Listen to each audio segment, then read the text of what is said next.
வணக்கம் சார். வணக்கம். ஜனநாயகன் ரிலீஸ் ஆகி ஒரே கொண்டாட்டமா விஜய் ரசிகர்கள்லாம் கொண்டாடிட்டு இருக்காங்க. நம்ம ஆல்ரெடி ஆக்சுவலி பேசியிருந்தோம், இது வந்து தியேட்டர்ல ரிலீஸ் ஆகும்போது எந்த அளவுக்கு ரெஸ்பான்ஸ் இருக்குன்னு தெரியல, ஆல்ரெடி லீக் ஆயிருக்குது அப்படின்னு சொல்லிட்டு. ஆனா நீங்க பார்த்துருப்பீங்க, எப்படி இருக்குது உங்களுக்கு ஜனநாயகன்றது? விஜயோடைய லாஸ்ட் படத்துக்கு ஒரு வர்த்தான ஒரு படமா? கட்டாயமாங்க. நீங்க என்ன ஒர்த்தான படமான்னு கேட்டீங்க. அவருடைய அந்த டான்ஸ் பர்ஃபார்மன்ஸு, அப்புறம் ஃபைட்டு, அந்த படத்தினுடைய ஃபர்ஸ்ட் ஹாஃபு, செகண்ட் ஹாஃப் வந்து பெரும்பாலும் நிறைய பேருக்கு பிடிக்கல. பட் ஃபர்ஸ்ட் ஹாஃப் வந்து ஒரு நேர்த்தியான ஸ்க்ரீன் பிளே. ரொம்ப நல்ல படம் தான். ஆக்சுவலாக வந்து இன்னும் பெட்டராக இருந்திருக்கலாங்கிறது எல்லாருடைய கருத்தாகவும் இருக்குது. அது மட்டும் இல்லை, அந்த லெங்க் எப்போவுமே போர் அடிச்சிடும். ஒரு 3 மணி நேர படத்தை யாராலையும் சகிக்க முடியாது. துரந்தர் மாதிரி சில படங்களை தான் நம்ம வந்து நேரம் போனதே தெரியாமல் உட்காந்துருப்போம். கிட்டத்தட்ட 4 மணி நேர படம் அது. ஆனால் பல படங்கள், நீங்கள் இந்தியன் 2 ஆகட்டும், தக் லைஃப் ஆகட்டும், இந்த மாதிரி படுதோல்வி அடைந்த படங்கள்லாம் 3 மணி நேர படங்கள். இப்போ இதெல்லாம் ஒரு எச்சரிக்கை மணி அடித்த பிறகு இவங்க 3 மணி நேரத்துக்கு ஒரு படத்தை எடுத்து வச்சுருக்காங்கங்கும்போது உள்ளபடியே அந்த இயக்குனர் மீது நமக்கு கடுமையான கோபம் வருது. கூடவே இவரையும் சத்துங்க, எடிட்டரையும் சத்துங்க. ஏன்னா எப்போவுமே ஒரு எடிட்டர் வந்து டைரக்டர் சொல்கிறதெல்லாம் கேட்டுக்கிட்டு ஒரு வேலையை பார்த்தாருன்னா அவர் முறையான எடிட்டராக நம்ம கன்சிடர் அவங்க சைடில் என்ன இதுவோ அதை சொல்லுவாங்க. கிறிஸ்பாக ஒரு படத்தை கொடுத்து சார் இப்படி இருந்தால் தான் ரசிப்பாங்கன்னு சொல்லணும், ஃபைட் பண்ணணும். இந்த எடிட்டர் வந்து என்ன சொன்னாலும் கேட்பார் போல இருக்குது. அவர் அப்படியே காட்சிகளை வச்சு அது பாட்டில் லென்த்தாக போயிட்டே இருக்குது. ஸோ அது ஒரு பெரிய போரிங்கான விஷயமா இருக்குது. எல்லாத்தையும் சமாளிக்கிறது விஜய்ங்கிற ஒரே ஒரு மனுஷன். அந்த படத்தை ஆரம்பத்துலேருந்து கடைசி வரைக்கும் தாங்கி பிடிக்கிறது அவர் மட்டும்தான். அவர் வர்ற எல்லா சீனுமே அவ்வளவு சூப்பராக இருக்குது. அவருடைய ஸ்க்ரீன் ப்ரெசன்ஸ் எல்லாம் அல்டிமேட்டாக இருக்குது. அதாவது இதுதான் நம்ம கடைசி படம்னு அவரும் முடிவெடுத்துட்டாரு. அந்த லிங்குசாமி சொன்னார்ல, மொத்த வித்தையும் இறக்கி வைக்கிறேன்னு, அதுமாரி மொத்த வித்தையும் இறக்கி வச்சுட்டு செக்ரட்டரியேட் போயிட்டார் அவர். அதனால் ரொம்ப ஒரு பிரமாதமான ஒரு விஜயை நீங்கள் ரசிக்கலாம். மற்றபடி அதில் லாஜிக் பார்க்குறதோ அல்லது வந்து இந்த படம் அங்கங்கே லேக்காக இருக்குங்கிறதையோ நீங்கள் பெரிய குறைகளாக எடுத்துக்காமல் விஜயை மட்டுமே நம்ம ரசிக்கலான்னு போனீங்கன்னா நீங்கள் அழகாக என்ஜாய் பண்ணிட்டு வரலாம். விஜய் ரசிகர் வந்து விஜய் ரசிக்கலாம்னு சொல்லி போவாங்க. பட் காமன் ஆடியன்ஸுக்கு இது ஒரு பகவத் கேசரி ரீமேக்குன்றதுனால பகவத் கேசரியில பாலகிருஷ்ணா அவங்களுடைய ஓவர் ஆக்ஷன் வந்து நம்ம பார்த்துருப்போம். அது வந்து அவருடைய பிளஸ் அதுதாங்க. ஓவரா பண்றதுதான் நம்ம என்ஜாய் பண்றோமே. ஆனா விஜய் அப்படி பண்றது வந்து பண்ணலையே. அவருடைய ஸ்டைல் அவர் பண்ணிருக்காரு. அந்த கதையின் பாதி தான் எடுத்திருக்காங்க, மீதி எல்லாம் கட்சி உணவத்தினுடைய கற்பனை. அப்போ செகண்ட் ஹாஃப்ல பார்க்கும்போது நிறைய விஷயங்களை அவங்க மாற்றிருக்காங்க. ஃபர்ஸ்ட் ஹாஃப்ல விஜய் வந்து பாலகிருஷ்ணன் மாதிரி பண்ணலனாலும் பண்ண வேண்டிய அவசியமும் கிடையாது. அவர் எப்படி இருப்பாரோ அதே மாதிரி அவர் பண்ணியிருக்காரு. அவர் வழக்கம் போல எப்படி பண்ணுவாரோ அதே மாதிரி பண்ணியிருக்காரு. ஓவர் ஆக்டிங்லாம் கிடையாது. நிறைய கொஞ்சம் பாலிடிக்ஸ், மேபி எல்லாரும் சொன்ன மாதிரி, அவருடைய ஃபேன்ஸ் சொன்ன மாதிரி எலெக்ஷனுக்கு முன்னாடி வந்திருந்தா தனி பெரும்பான்மையோடயே அவர் வந்து வின் பண்ணியிருப்பாருன்ற அளவுக்கெல்லாம் இந்த படம் அதுக்கு கூட வாய்ப்புகள் இருக்கு. ஏன்னா இந்த படத்தில் நிறைய அரசியல் பேசுறாங்க. எல்லாமே திமுகவை குறிவைத்த டயலாக்குகளாக இருக்குது. இன்னொன்று வந்து சீமான், எடப்பாடி போன்றவர்களையும் கூட அப்படி லைட்டாக டச் பண்ணுறாங்க. மற்றபடி அவருக்கு யாரெல்லாம் எதிரிகள்னு டார்கெட் பண்ணாரோ எல்லாரையும் வச்சு அடிச்சிருக்காங்க அந்த படத்தில். ஜனங்க அதை புரிஞ்சுக்கிறாங்க, அதுதான் ரொம்ப முக்கியம். சில பேர் படத்தில் அரசியல் பேசுவாங்க, அது என்னன்னு நமக்கு முடியாது, அந்த மாதிரி போயிடும். பட் இந்த படத்தில் வந்து கரெக்டாக மக்கள் கன்வே ஆகிற அளவுக்கு அதை எடுத்திருக்காங்க, புரிஞ்சுக்கிட்டு கை தட்டுறாங்கல்ல, அதுவே வந்து ஓகே. அண்ட் அது இல்லாமல் இது வந்து கடைசி ஃபைனல் படம் அப்படின்றது அவர் சொல்லி தான் ஒர்க் பண்ணாரு. அதுக்கப்புறம் அரசியலுக்கு போகிறோம் அப்படின்னு சொல்லிட்டு. பட் இந்த படம் லீக் ஆகும்போது சொன்ன ஒரு விஷயம் வந்து இவங்களுக்காக நான் மறுபடியும் ஒரு படம் பண்ணுறேன்னு சொல்லியிருந்தாரு. அதுக்கு வாய்ப்புகள் இருக்குமா? இல்லைங்க, தேர்தல் முடிவுகளுக்கு முன்னால் எடுக்கப்பட்ட எந்த முடிவுமே அதற்கப்புறம் இங்கே நடக்க போகிறதில்ல.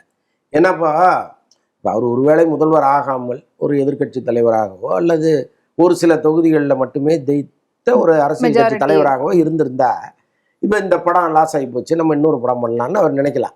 பட் அவரே முதல்வர் ஆகிட்டார். இப்போ இனிமே வந்து நடிக்க முடியாதவருக்கு சட்டமும் அதற்கு பெருசாக இடம் கொடுக்காது. ஸோ அப்படிப்பட்ட சூழ்நிலையில் கேவியனுக்கு அவர் வாழ்நாளில் நினைத்து பார்க்காத ஒரு பெரிய பதவியை கொடுத்துட்டாங்க. இத்தனைக்கு அவர் அரசியலில் இருந்தவர் கிடையாது, அவர் ஒரு பிஸ்னஸ் மேனு. அவரை கொண்டு வந்து தமிழகத்தின் டெல்லி சிறப்பு பிரதிநிதியாக உட்கார வைக்கும்போதே அவர் போன வருஷம் கூட இப்படிலாம் நினச்சிருக்க மாட்டார். நம்ம போவோம், நமக்கு ஒரு அரசு கார் இருக்கும், நமக்கு அரசு அதிகாரிகள் பாதுகாப்பு கொடுப்பாங்க, போலீஸ் பாதுகாப்பு இருக்கும், நமக்கு 2 PA கொடுப்பாங்க அப்படின்லாம் அவர் கனவுல கூட நினச்சிருக்க மாட்டார். ஆனால் இன்றைக்கி அவ்வளவு கிட்டத்தட்ட ஒரு அமைச்சருக்குரிய எல்லா சலுகைகள்லாம் ஒரு கொடுக்கப்பட்டிருக்கு. அப்போ அவ்வளோ பெரிய விஷயத்த விஜய் அவர்கள் அப்படி அழகாக எடுத்து கையில் கொடுத்துட்டாரு. அதில் நிறைய விமர்சனங்கள் இருக்கலாம், கருத்தியல் ரீதியாக சில முரண்பாடுகள்லாம் இருக்கலாம், அதெல்லாம் வேற. ஆனால் எனக்காக நீ இவ்வளோ இழந்தல்ல, நான் உனக்காக இதை செய்கிறேன் அப்படிங்கிற ஒரு சின்ன நன்றி உணர்வு அதில் இருந்துச்சு. அது எல்லாத்தையும் தாண்டி இப்போ படம் ரிலீஸ் ஆகி நல்லா போயிட்டு இருக்கு. அதிரி புதிரியான கலெக்ஷன் முதல் நாள் கிட்டத்தட்ட 90 கோடிக்கு மேலே முதல் நாள் கலெக்ஷன் வேர்ல்டு வைடுங்கிறாங்க. இது அப்படியே தொடரும். இப்போ சனி ஞாயிறு அந்த இன்னும் 2 நாள் கிட்டத்தட்ட வெள்ளி சனி ஞாயிறு 3 நாள் ஃபுல்லாக போச்சுன்னா அது ஒரு மிகப்பெரிய கலெக்ஷனாக மாறும். அதற்கப்புறம் வந்து ஒரு மண்டேலேருந்து கொஞ்சம் இறங்குனா கூட தாவேக தொண்டர்களை அதை விட மாட்டாங்க. ஏன்னா இப்போ அவங்களுக்கு ஒரு மிகப்பெரிய சவால் இங்கே இருக்குது. என்னென்னா நம்ம தலைவருடைய கடைசி படம் தோல்வி படம்னு யாரும் சொல்லக்கூடாது. அப்போ முடிஞ்ச அளவுக்கு முட்டு கொடுங்கடான்னு கிளம்பிடுவாங்க. ஒவ்வொருத்தரும் 5 தடவை 6 தடவை இந்த படத்தை பார்த்தே ஆகணும்னு கிளம்பி போய் நின்னாங்கன்னு வைங்களேன். அப்போ அந்த படத்தினுடைய கலெக்ஷனுங்கிறது ஒரு அபரிதமான கலெக்ஷனாக மாறும். அப்போ கட்டாயமாக ஒரு வெற்றி படத்தை கொடுத்து அவருக்கும் லாபத்தை ஏற்படுத்தி கொடுத்துட்டாரு அவர். இதற்கப்புறம் அவர் எதுக்கு இன்னொரு படம் பண்ணணுங்கிற கேள்விக்கே இடம் இல்லை. அதுக்கு அந்த வாய்ப்பு இல்லை அப்படின்றது. ஆனா இந்த படம் வந்து சும்மா இந்த வீக்கெண்ட் தான் போகும், நெக்ஸ்ட் வீக்கெண்ட்லாம் வாய்ப்பு இல்லை அப்படின்லாம் சொன்னாங்க. ஆனா அதுக்கேற்ற மாதிரி படங்களும் வந்து மாத்தி டேட் வச்சுட்டாங்க. நெக்ஸ்ட் வீக்கெண்ட் வந்து வேற எந்த படமும் ரிலீஸ் ஆக போறது இல்லை. இது 1000 கோடி அப்படின்றது இந்த படம் சாத்தியமா? இல்லைங்க, 1000 கோடியெல்லாம் எந்த தமிழ் படமும் சாத்தியம் இல்லை. நம்ம தொடர்ந்து சொல்லிட்டே இருக்கோம். இங்கே நிறைய அதற்கு காரண காரியங்கள் இருக்குது. அதெல்லாம் நம்ம விழாவாரியாக அப்புறம் இன்னொரு முறை பேசுவோம். அது விஜய் நடித்த படமாக இருந்தாலும் சரி, ரஜினி நடித்த படமாக இருந்தாலும், யார் நடித்த படமாக இருந்தாலும் தமிழ் படங்கள் 1000 கோடி அடிப்பதற்கு வாய்ப்பே கிடையாது. ஸோ அதனால் அந்த கேள்விக்கே இடம் கிடையாதுன்னு வச்சுங்க. ஆனால் விஜய் படங்களில் ஒரு அதிக கலெக்ஷன் பெற்ற படமாக இதை மாற்றணுங்கிற எண்ணத்தோடு இங்கே பல பேர் இருக்காங்க. இருக்கிறதுலே ஹையஸ்டாக வரணும்னு நினைக்கிறாங்க. இப்போ ஆக்சுவலாக வந்து அவர் ஒரு முதல்வராக இல்லை, ஒரு கட்சி தலைவராக இல்லை அப்படின்னா இந்த முயற்சியை அவங்க எடுக்க மாட்டாங்க. ஏன்னா இது நம்ம வெளிப்படையாக சொல்கிறதுல ஒன்றும் தப்பு கிடையாது. ஒவ்வொரு அமைச்சருமே ஒரு 10 நாளைக்கு தியேட்டரை ஃபுல் பண்ணுங்கள்லாம் சொல்லிட்டாங்க. இது நம்முடைய கடமை. தலைவர் படத்தை ஓட வைக்க வேண்டியது நம்ம கடமை. எல்லாம் டிக்கெட்டை வாங்குங்க, மக்களுக்கு கொடுங்க, மக்கள் போய் பார்க்கட்டும்னு சொல்லியிருக்காங்க. இதை தாண்டி தன்னார்வத்தோடு இந்த படத்தை பார்க்கணுன்னு விரும்புகிற குடும்பங்கள் இருக்கும் இல்லையா?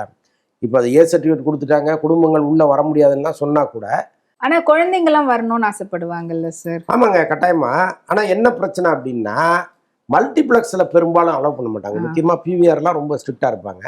ஆனால் அந்த சிங்கிள் தியேட்டரில் வந்து பெரும்பாலும் கண்டுக்க மாட்டாங்க, விட்டுருப்பா அப்படின்வாங்க. ஸோ இது வந்து இப்போ அடுத்தடுத்த வாரங்களில் அதுவும் மெல்ல கிராஜுவலாக ஏறுவதற்கு வாய்ப்பு இருக்குது. ஆக மொத்தம் இந்த படம் வெற்றி படம்ங்கிற ஒரு முடிவோட தான் பாக்ஸை கட்டுவாங்க. ஓகே. அண்ட் ஏஜிஎஸோட என்ன பிரச்சனை? ஏன்னா அவங்க தான் வந்து பார்த்தீங்கன்னா ஃபர்ஸ்ட் லாஸ்ட் டைம் அப்படி செலிப்ரேஷன் எல்லாமே சொல்லிட்டு இன்னும் கொஞ்ச நேரத்தில் புக்கிங் ஆரம்பிக்க போகுதுன்னு சொல்லி கிட்டத்தட்ட ஒரு 12 மணி நேரத்துக்கு அப்புறமா மிட்நைட் 1 மணிக்கு மேலே தான் புக்கிங்கே ஓப்பன் பண்ணாங்க. ஆக்சுவலாக இந்த படத்தினுடைய தயாரிப்பாளர் வந்து ஏற்கனவே பெருமளவு பாதிக்கப்பட்டார். இப்போ டிஸ்ட்ரிபியூட்டர்களோட தொடர்ந்து இந்த டேர்ம்ஸ் பிரச்சனை ஒன்று போயிட்டே இருந்துச்சு. இப்போ இவங்க வந்து எப்போவுமே 40% எங்களுக்கு கொடுத்துருங்க, ஒரு 60% நீங்கள் எடுத்துக்கங்க அப்படின்னு சொல்லுவாங்க. அது 2வது வாரம் வரும்போது 50-50% பிரிச்சுப்பாங்க. 3வது வாரம் வரும்போது 60% தியேட்டருக்காரங்களுக்கும் 40% தயாரிப்பாளருக்கும் வரும். இது வந்து போக போக அந்த இதில் வந்து விதிகளில் கொஞ்சம் மாற்றத்தை ஏற்படுத்திப்பாங்க. பட் இந்த தயாரிப்பாளர் என்ன பண்ணிட்டாருன்னா, உங்களுக்கு 20% தான் கொடுப்போம், 20லேருந்து 30% தான் கொடுப்போம், அதுக்கு மேலே தரமாட்டோம்னு சொல்லி அவர் ரொம்ப தெளிவாக நின்றுட்டார். அப்போ இதில் வந்து ஒரு பெரிய டிஸ்பியூட் போயிட்டே இருந்துச்சு. இவங்க என்ன பண்ணாங்க, அவ்வளவு கம்மியாக எங்களுக்கு நீங்கள் பர்சன்டேஜ் கொடுத்தீங்கன்னா நாங்கள் படத்தை போடவே இல்லை அப்படின்னு சொல்லி பல பேர் அமைதியாக இருந்துட்டாங்க. இவரும் அதை பற்றி பெருசாக கண்டுக்கல. உங்களுக்கு வேணும்னா வாங்கிங்க, வேணான்னா விடுங்கன்ட்டார். இதில் தான் வந்து இழுபறி போயிட்டே இருந்துச்சு. அப்புறம் கடைசியில் ஏதோ ஒரு டைம்ஸுக்கு ஒத்து வந்து தான் அதுக்கப்புறம் அந்த ஓப்பன் பண்ணி போச்சு. ஆனால் அதுக்கு உடனே எல்லாரும் போட ஆரம்பிச்சிட்டாங்க. விஜயோடைய லாஸ்ட் படம் முதல் ஷோ இல்லை, எல்லாமே லேட்டாக ஆரம்பிக்கிறாங்க அப்படின்னா. ஏன்னா நிறைய தியேட்டரில் வந்து பார்த்தீங்கன்னா 12 மணி 12:30 மணிக்கு தான் ஷோ. இதுதான் காரணம். இது வந்து பொதுமக்களுக்கு தெரியாது இல்லையா? பொதுமக்களுக்கோ ரசிகர்களுக்கோ தெரியாது. அப்போ அவங்க வந்து என்ன பண்ணுவாங்கன்னா, விஜய்க்கு ஓப்பனிங்காக கிடையாது, அது இதுன்னு எதையாவது கிளப்பி விடுவாங்க. மற்றபடி உள்ளபடியே நடந்தது இதுதான். Okay sir. எல்லா இடத்துலையும் வந்துட்டு நம்ம பயங்கரமான ஒரு டிராஃபிக்லாம் ஏற்படுத்துகிற அளவுக்கு கூட்டம் கூட்டமாக வந்துட்டு இருந்தாங்க. ஆனால் திருத்தணியில் மட்டும் பார்த்தீங்கன்னா படம் பார்க்கறதுக்கு கூட்டமே வரல அப்படின்றது வந்து மக்களே வரல. அதுக்கு என்ன காரணம்? அதுதான் எனக்கும் ரொம்ப ஆச்சரியமாக இருந்துச்சு. அந்த செய்தியை நான் படித்தேன். இப்போ இதில் பாலிமரில் வந்துன்னு நினைக்கிறேன், நான் பார்த்தேன். எனக்கு என்னென்னா, இப்போ நீங்கள் சொன்னீங்கல்ல ஏஜிஎஸ் வந்து இரவு ஒரு 3 நேரத்துக்கு பிறகு தான் புக்கிங் ஓப்பன் பண்ணாங்க. ஒருவேளை அந்த டேர்ம்ஸில் வந்து அவங்க ரொம்ப லேட்டாக ஓப்பன் பண்ணியிருப்பாங்களோன்னு தோணுது. பட் அது உண்மைத்தன்மை என்னன்னு நமக்கு தெரியல. ஒரு நியூஸாக நம்ம படிச்சிருக்கோம். பட் அந்த அளவுக்கு வந்து மோசமாலாம் விஜய் படங்கள் இருந்ததே கிடையாது. அப்படி ஒரு செய்தி வருதுன்னா நிஜமாவே அப்படி நடந்துதாங்கிற சந்தேகம் கூட எனக்கு இருக்கு. அப்படி நடந்துக்காமைய கூட சும்மானா பரப்பி விடுறதுக்கு வாய்ப்புகளும் இருக்கு. தெரியல அது அது உண்மைதானா அல்லது உண்மை போன்ற ஏதோ ஒண்ணா அப்படிங்கிறது தெரியல. ஓகே. ஸோ விஜய் அவர்கள் பத்தி பேசினாலே உடனே அப்படி டப்புன்னு நம்ம பேசக்கூடியது வந்து அஜித் அவர்கள் தான்.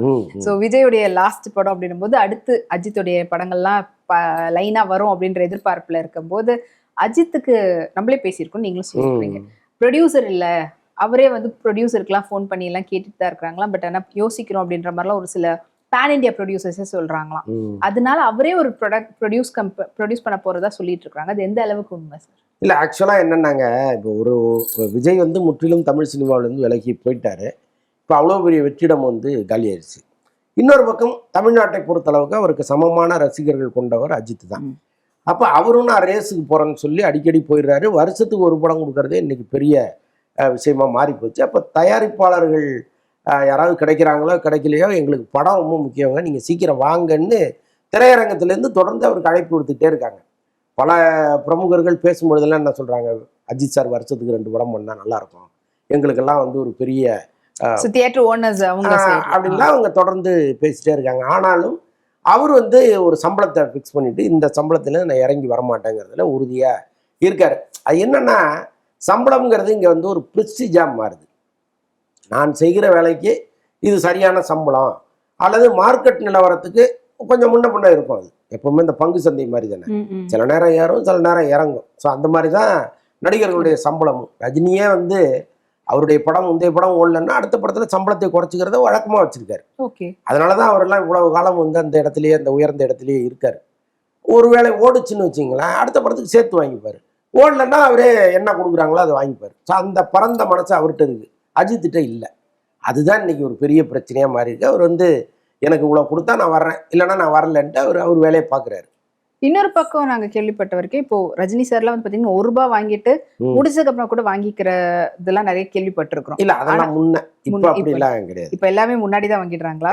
இப்ப அப்படி கொடுக்க மாட்டேங்கிறாங்க. முதல்ல கொடுத்தாதானே இங்க ₹1 கொடுங்க அப்புறம் பாத்துக்கலாம்னு சொல்ல முடியும். இப்ப என்ன பண்றாங்கன்னா, அந்த கடைசி நேரத்துல ஏதாவது கணக்குகளை சொல்லி இவ்வளவு லாஸ் அது பிரச்சனை சாருன்னு சொல்லி சம்பளத்தை குறைச்சிடுறாங்க. அப்ப இவங்க என்ன பண்றாங்க, நாம எதுக்கு இப்படி விட்டு கொடுக்கணும், முதல்ல எனக்கு கொடு, பாதி பணத்தை முதல்ல கொடு, அப்புறம் மாசம் மாசம் பேலன்ஸை கொடு. அந்த மாதிரி கூட அஜித் அவங்க சொல்ல மாட்டாங்க. எங்க ஃபுல்லா அஜித்தை பொறுத்தளவுக்கு அப்படிதான் ஃபுல்லா கொடுக்கணும். அவர் பாதி சம்பளத்தை அட்வான்ஸா வாங்கிடுவாரு.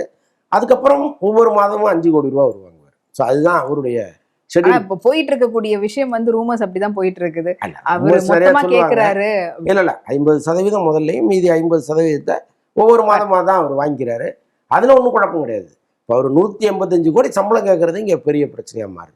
இவங்க என்ன பண்ணுறாங்க, 100 கோடிக்கு மேலே கொடுக்க முடியாதுங்கன்றாங்க. அப்புறம் 150 அப்படின்னு இறங்கி வராங்க. அப்படி இருந்தாலும் அவருடைய பிஸ்னஸோடு கம்பேர் பண்ணும்போது ஒன்றும் பெருசாக இல்லைங்கிறது தான் இதில் பெரிய சிக்கலாக இருக்குது. நல்ல வேலையாக இப்போ அவரே வந்து இந்த படத்தை தயாரிக்கலாங்கிற முடிவுக்கு வந்ததா ஒரு தகவல் இருக்குது.